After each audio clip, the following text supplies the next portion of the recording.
Elisabetta avait repris la route de la fac depuis 3 mois déjà. Elle était rodée à l'exercice de reconfiguration du mobilier des chambres pour placer le plus de personnes dans chaque champ de vision.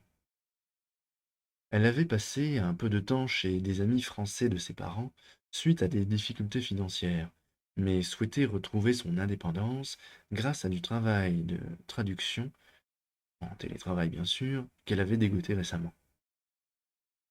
Elle était déjà revenue avant la rentrée. Sur son campus, les résidences universitaires avaient arrêté de se vider et certains étudiants étaient même revenus pour tenter de valider certains partiels. Après des mois de confinement, de couvre-feu et d'interdiction des cours en présentiel, beaucoup avaient jeté l'éponge. Les journaux et médias sociaux titraient alors sur le mal-être étudiant sans pour autant proposer de modèles alternatifs qui prennent racine dans la société. Les syndicats et les oppositions pointaient du doigt l'exécutif, mais sans non plus qu'aucune initiative efficace ne sorte dans leur rang pour être appliquée, jusqu'à ce que de nouvelles pratiques émergent. Elisabetta, elle, était en Erasmus lorsque le confinement et les contraintes aux voyages internationaux ont transformé sa vie d'étudiante étrangère en cauchemar, du moins au début. Aussi fut-elle parmi les premières à briser l'isolement et à engendrer le nouveau modèle universitaire avec un groupe d'étudiants russophones regroupés dans sa résidence. Elle avait suivi les quelques pratiques émergentes, mais avait surtout documenté, dans le cadre de son cursus, l'apprentissage du russe d'un étudiant français, précaire, isolé avec eux, seul à ne pas connaître cette langue au sein de leur groupe de paliers et cobaye volontaire opportun. Elle n'avait cependant pas encore idée de l'ensemble des bouleversements qui seront occasionnés par cette nouvelle mode comportementale dans l'enseignement supérieur.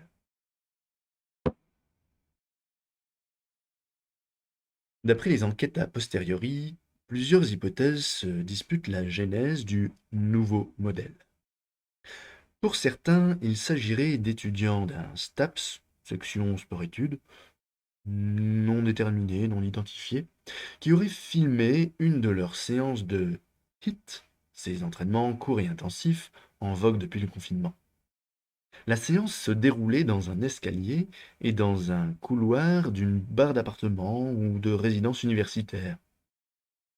La description de la vidéo comportait des liens vers des polycopiés de cours et un Etherpad utilisé par un petit groupe de licence 3 pour leur prise de notes d'une obscure UV de 10 ECTS, les crédits d'évaluation universitaire.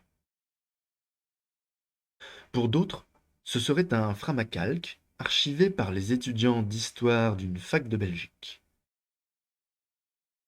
Framacalque d'un groupe d'étudiantes en fac de langue.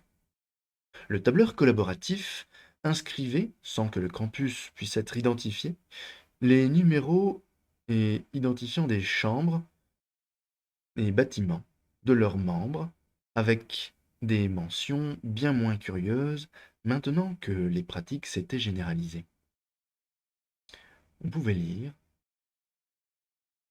8 h, 12 h, chambre 315. Linguistique comparée. Note. Amenez le projo, on mettra mon lit en canapé. Chambre 316. Ramenez la théière de Sherifa. Plus, j'ai fait des madeleines, entre parenthèses, Lizzie. 12 h 13 h. Jogging les filles. On fait baver l'équipe du bâtiment d'à côté. On va leur mettre 2 minutes sur le parcours C. Trop sûr. Repas. C214. Il faut ramener une nouvelle multiprise pour le micro-ondes et les plaques. Le geek de la 212 m'a montré la puissance max qu'on peut tirer sans mettre le bâtiment dans le noir. Smiley. On lui doit des cours d'allemand d'ailleurs, pour avoir rétabli le truc avant de se faire pincer. Mais je dis Prums. Il est trop mignon. 14 h. C315. LSF. Langue des signes français. En espérant que la traduction et les signes ne soient pas décalés. La prof s'est toujours pas enregistrée, je crois. pause 4 heures, C316, entre parenthèses, on enregistre le cours commun de prof blabla et on rattrape en vitesse x2? Point d'interrogation. De toute façon, à Rennes 2, ils ont fait un wiki-livre de la matière L2, L3 et M1. Et au moins, il y a les références. Seconde note. Il y en a un de Lyon 3 aussi, mais j'ai pas encore regardé. Suivi d'une URL. 18 h, C317. Quiz aléatoire sur le semestre en préparation des partiels, contre la team D du bâtiment en face. Au mieux dans la promo, on est en quart de finale sur le tournoi. Note entre parenthèses. 19 h, C318. On débute la soirée fille. Au fait, je colle ça là comme ça, mais Camille reçoit son résultat de sérologie demain. Et devrait sortir de sa quarantaine. On pourrait lui préparer un truc en crochet. Ça lui plaît beaucoup maintenant. J'ai dit à Joff, de son groupe, qu'on passerait à leur débrief news en fin de semaine pour lui faire la surprise.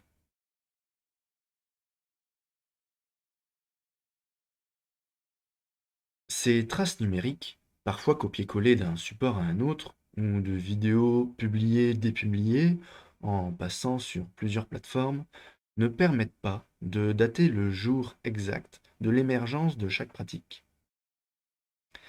Certains campus, et des politiques dans leur signage, ont en effet dans un premier temps critiqué vertement ces pratiques propres à démarrer des clusters étudiants, au dire de leur conseil d'administration, les rendant de fait plutôt confidentiels sur les campus.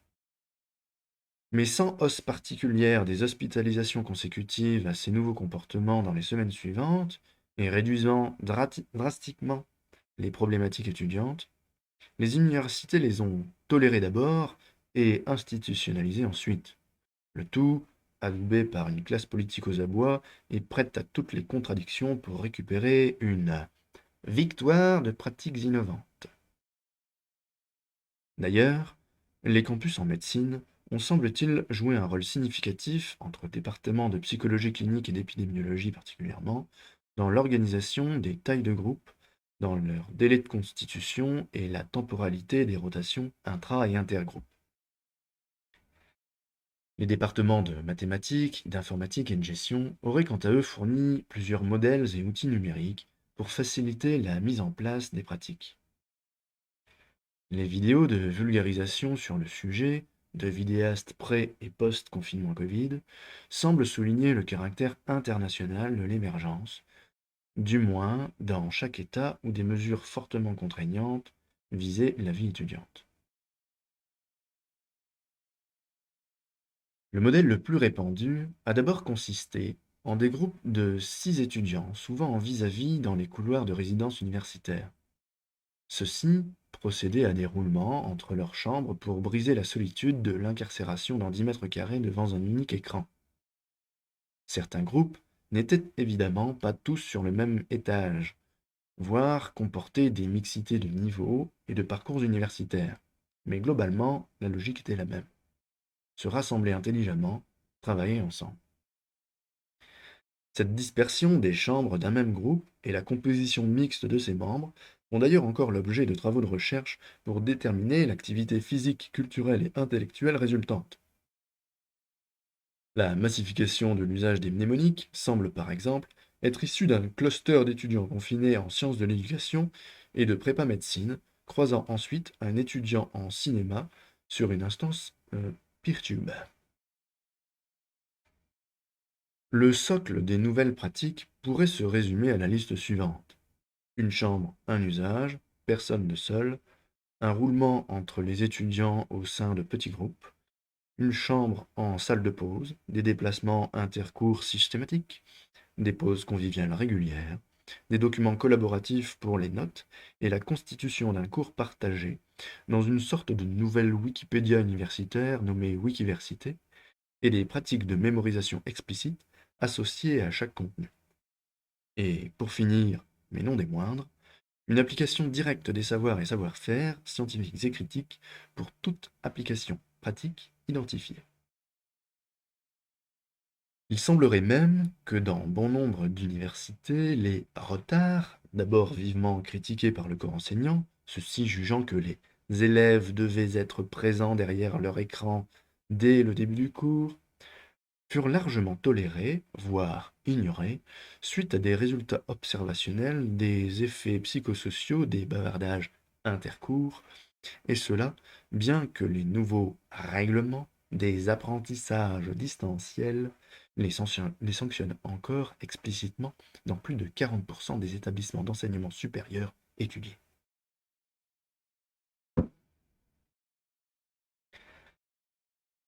Après quelques débordements balayés d'une nouvelle mais courte période MeToo, la pratique du dortoir, plusieurs lignes dans une même chambre, fut interdite et consignes furent données aux personnes de ménage de les signaler aux directions des établissements. Toutefois, les agresseurs déjà exclus de ces pratiques collectives via des mécanismes autogestionnaires étaient conduits sans renvoi formel de la part des administrations à l'abandon quasi systématique de l'université. Aussi, ce personnel de ménage, déjà précaire et largement occupé par les nouveaux protocoles, avait surtout évolué vers une logistique des produits d'entretien que les résidents et résidentes utilisaient eux-mêmes. Les habitantes et habitants aéraient et nettoyaient à chaque remise en chambre, expression maintenant courante, décrivant le retour à l'état de chambre universitaire, le rangement subi par la chambre de repas, la chambre de pause, la chambre de cours et la chambre des news. Ces précaires, jeunes et moins jeunes, ont même développé des pratiques intersectionnelles et interprofessionnelles largement documentées maintenant durant la réappropriation étudiante des campus. La chambre des news, pratique permettant d'éviter d'être constamment parasité par les notifications et l'infobésité, était devenue à la fois l'espace et le temps dédié à l'information du groupe et l'espace de réception des produits ménagers, clôturant l'ADER, dernière journée de la semaine. Ce jour de la pratique de la revue de la semaine, temps long dédié à débattre des nouvelles, avait produit une nouvelle culture politique des jeunes, mais aussi du personnel des campus à leur contact.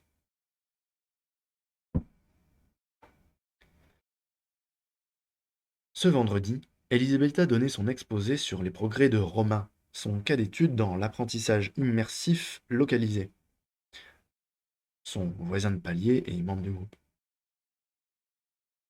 Dans la chambre des news de son étage, 3 écrans de visioconférence donnaient à voir des chambres de news simultanées dans une autre résidence, mais aussi sur un campus belge où un autre étudiant de linguistique souhaitait reproduire son expérience avec des néerlandophones. Après son exposé, le sujet avait viré à la politique, car ses contacts aux Pays-Bas lui transmettaient des nouvelles des émeutes et des manifestations. Les revendications ne semblaient plus se limiter aux contraintes Covid, et des pancartes sur la trahison des élites, suite aux affaires en cours relatives aux responsables gouvernementaux démissionnaires dans l'affaire des suppressions des aides sociales, se faisaient chaque jour plus nombreuses. Elisabetta, distraite, remarqua alors, à la porte, Thérèse. La quinquagénaire, d'1,56 m, portait dans son chariot les bidons de produits désinfectants, produits à l'IUT de chimie voisin. Mal à l'aise dans la résidence, suite à une histoire invérifiable de pseudo-dénonciation de dortoir, qui n'avait pourtant eu aucune conséquence, elle avait cependant noué une amitié certaine avec la jeune blonde aux taches de rousseur, qui avait réussi à placer son mari, de 52 ans, dans un groupe d'alphabétisation. Son masque ne pouvait dissimuler son sourire, tant ses yeux, en croisant le regard de la jeune étrangère, se plissaient de bonheur. Les membres du groupe d'Elisabetta n'avaient pourtant rien perdu dans l'affaire. Le dit Marie, cariste dans une chaîne de grande distribution, déclassait parcimonieusement des lots de produits valides qui finissaient adéquatement dans les étals de l'épicerie solidaire étudiante du campus. Des autocollants «Merci patron» avaient été recyclés pour l'occasion. Ceux-ci complétaient les productions balbutiantes des étudiants ingénieurs agronomes et des doctorants de l'INRAE, auto-intitulés «Les planteuses», ainsi que les achats groupés et les distributions alimentaires des réseaux de solidarité. Elisabetta et Thérèse s'affairèrent toutes deux à la distribution des bidons, chiffons et pulvérisateurs. Quand Elisabetta revint dans la chambre des news, le sujet en cours, mentionnant des réplications du nouveau principe étudiant, cette fois-ci en EHPAD, était passé au roulement intergroupe. Les mouvements calculés intégraient les souhaits de mouvement, les départs, les délais d'incubation actualisés et le taux de séropositivité au Covid.